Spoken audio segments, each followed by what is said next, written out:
السلام عليكم daawadayaal waa boolimaha jamal uga baratay markan idinka soo gudbiyo dhacdooyinka marka dunida kooda ugu xiisaha badan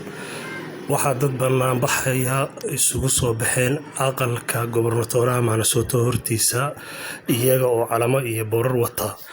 waxa laga soo sheegayaa magaalada Tehran ee dalka Iran in ayatullaahi uu ku dhawaaqay in la furo goobaha muhiimka ah ee dadka u baahan yihiin sida meelaha cuntooyinka lagu sameeyo iyo meelaha lagu gado khudaarta iyo meelaha lagu gado raashinka ayriin taasoo uu yiri waxaan inta kalena xayiraada ka qaadi doonaa bisha May 7 mar uu sir saxaafadeed qabtay ayuu hadalkaas u jeediyay ayatullaahiga dalkaasi Iran oo ah wadamada uu ugu horeeyay oo uu saameeyay cudurkan ayaa wali waxa uu ku jiraa dalka Iran waxa kale oo aan idin haynaa war ku saabsan dalkaasi Netherland oo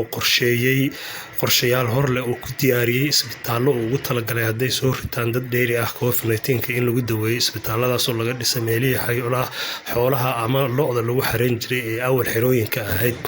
ayuu waxa uu ka habeeyeen ama ay ka dhiseen isbitaallo macmil ah oo ku meel gaar ah kuwaas oo lagu daweyn doono hadii ay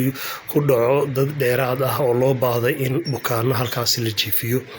dalka China ayaa waxa laga soo sheegayaa inuu cudurkii wili qayb ka mid ah uu ku jiro walow aan la xaqiijin waxaas hadal hayaa in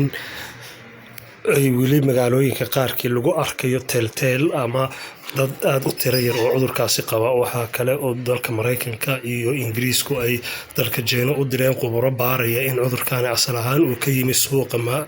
lagu gado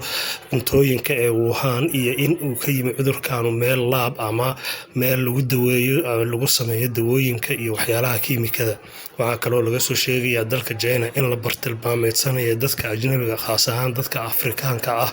oo kuwa dalkaasi jooga ay u badan yihiin dadka Nigeria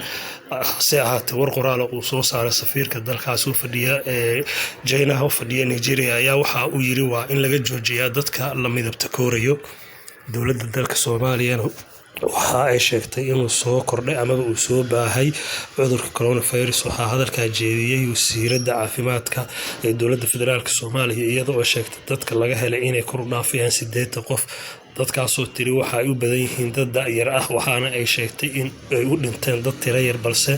cudurka dadka uu soo ridanayo waxa sheegtay in kor u sii kacayso iyadoo ay